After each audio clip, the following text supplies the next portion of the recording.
Okay, so I saw the brand new A24 slasher film X. And this was a movie I saw opening day. And now hear me out here. I saw this movie opening day, but I delayed my review of this movie because I've been thinking a lot about this movie and the impact that it left on me.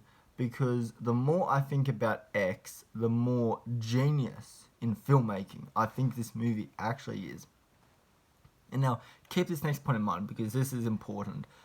When I left the theater for this movie, like I really, really, really enjoyed this movie. Like I thought it was a great slasher movie. I thought it was a unique breath of fresh air for the slasher genre because on the surface, X is what you would expect from a modern day slasher, but it's what's underneath that, like it's what's underneath the surface, which makes this movie disturbing. It's the meaning of it all. It's the purpose. It's the film's themes and how those themes tie in to this story, and that's where a lot of the audience enjoyment of this movie will come from. And so far, majority of the reception I've seen of this movie, like everyone is enjoying this movie.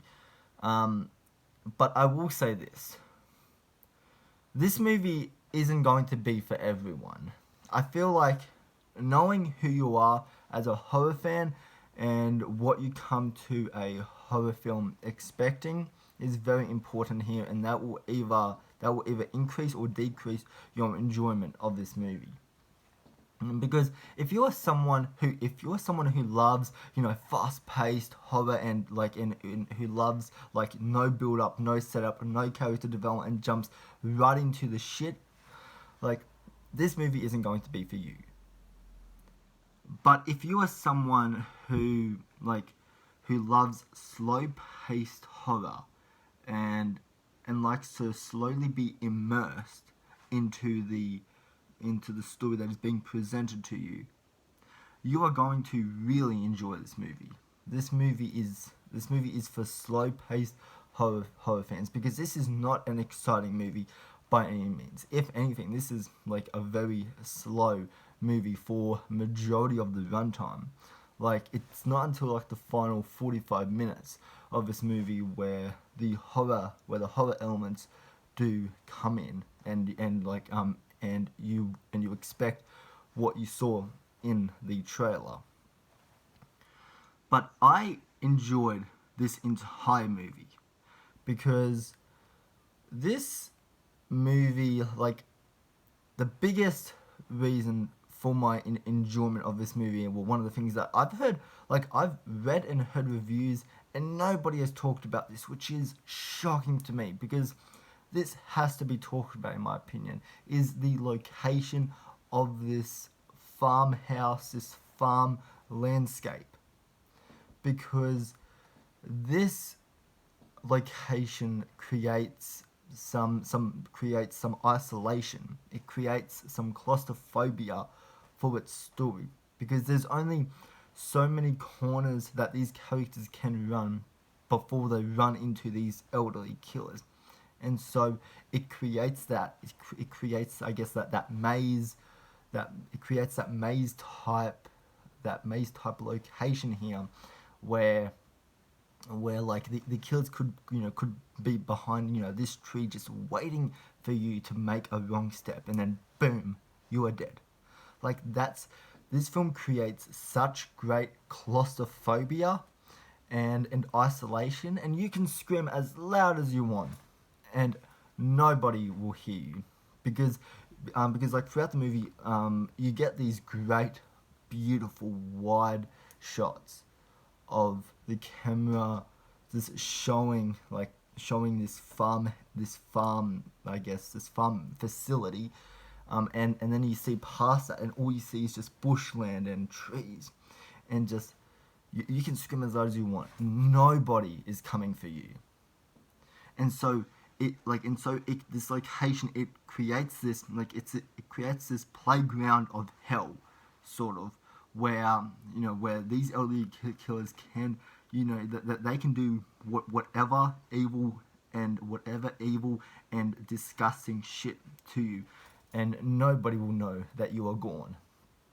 And just I love that. I love when horror films create a great and terrifying location like that. And that's the biggest positive, like, for me, that I hear nobody talking about. But that was one of the things that stood out to me, and I love when a horror film can create like that deserted, just like evil is lurking around the corner type location. Now moving on to my next positive, the photography. The photography in this movie is one of the best, like, films, is some of the best photography I've ever seen, like, in a film in the past few years, as well as one of the best slasher movies, like, shot ever, like, period. This is some of the most, like, breathtaking photography, and the way that the cinematographer moves the camera, and the way that he sets up certain sequences, like, is magnificent. I'm gonna give you an example here. So there's one death in the film that involves a nail, and the camera is constantly on this nail. The nail is the main object of this kill sequence, and you like, you just see our character moving, like, further and further and further towards the nail, but the camera is still sticking on the nail as the main object, because it's waiting for that payoff. It's waiting for that, like, oh shit, it's too late kind of moment. It's building that suspense, and I have not seen, like, a kill sequence of that scale, where it's so subtle about how it's shot, and just every shot in this film is taken with such level of care and thought put into every shot, and it 100% shows. This is one of the best looking slash movies I've ever seen. And just, like, I really liked just what they did with the camera, even just the simplest of shots of, like, moving the camera, through the grass. It's as something as simple as that. It still has an effective side to it, and this isn't only shot magnificently. This feels like an 80s movie, when it feels like a 70s, 80s, grindhouse slasher in the style of Texas Chainsaw Massacre. So when you're in the theater, you are convinced that you are watching a 70s film. You are watching an 80s film.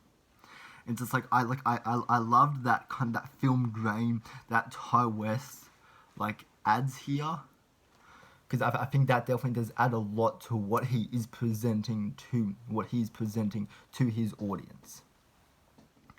And he did that exact same with, I believe it was, what was it, House of the Devil, I believe. And so it's like, I really like that very kind of old school, like, filmmaking approach that he took with this film. And this film is great to look at. Like, all of the lighting, and the way that the lighting kind of showcases, certain locations throughout the movie, and just the way that the film is lit, just like it's all perfect. And you can tell that Ty West, he had a clear vision here. He had a clear approach for what he wanted to do with this film, and he succeeded, in my opinion, like 100 times too, for sure. And now onto the big point. The kills, the gore, the blood, the carnage. What horror fans love to see, the blood splatter. The kills in this movie are definitely brutal, but are they the most, brutal kills I've ever seen in a slasher movie? No, not by a long shot.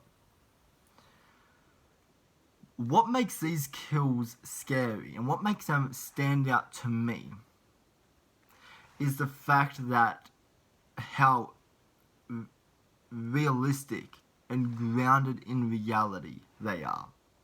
Because these kills can easily happen to anybody, and it's like and it's that thought that this could happen to anybody.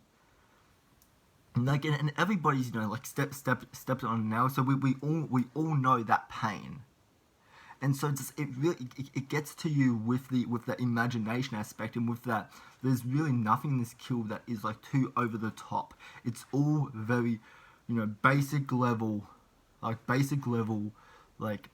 kills here, and just that's where a lot of the terrifying like elements of the kill sequences come from.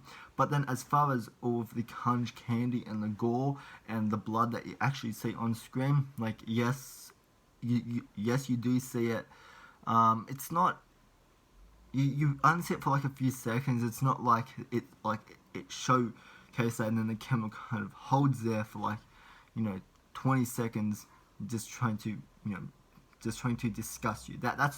That's not the type of style Ty West is going here with his kills here.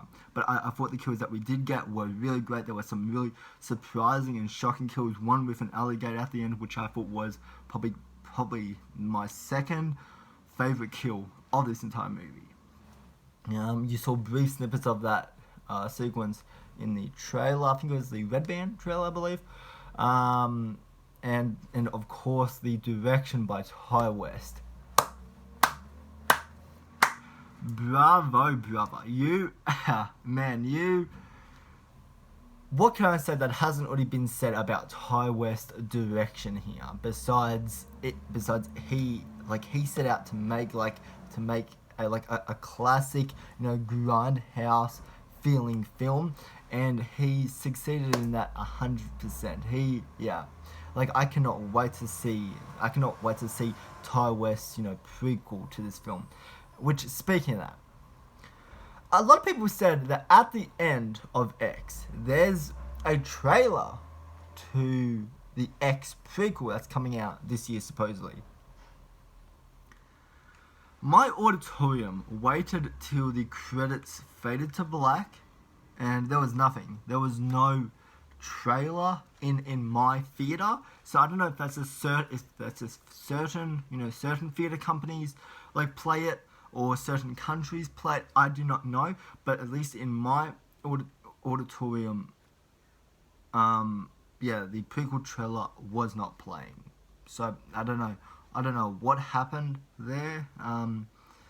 But I did look at the trailer online. It was a really crappy, phone held, version of the trailer. I'm still waiting on the HD quality of it. But from what I could see of the trailer, it's something I'm definitely interested in. And because this film, it answers most of your questions. There are some that are left unanswered and that will be answered in the prequel, especially on the elderly side. Which I'm excited to see more of them. I'm excited to see more of them in the prequel. And as far as the killer's motivation, this is one of the most fucked up motivations I have ever seen in a slasher film. Because this film, I want to talk about this quickly. I want to talk about the pornographic theme of this movie. The pornographic story of this film, because this makes for a really interesting conversation here, because you have two generations, you have two cultures of people here. You have these young, anxious, horny teenagers, who are out to create, the world's dirtiest film ever made,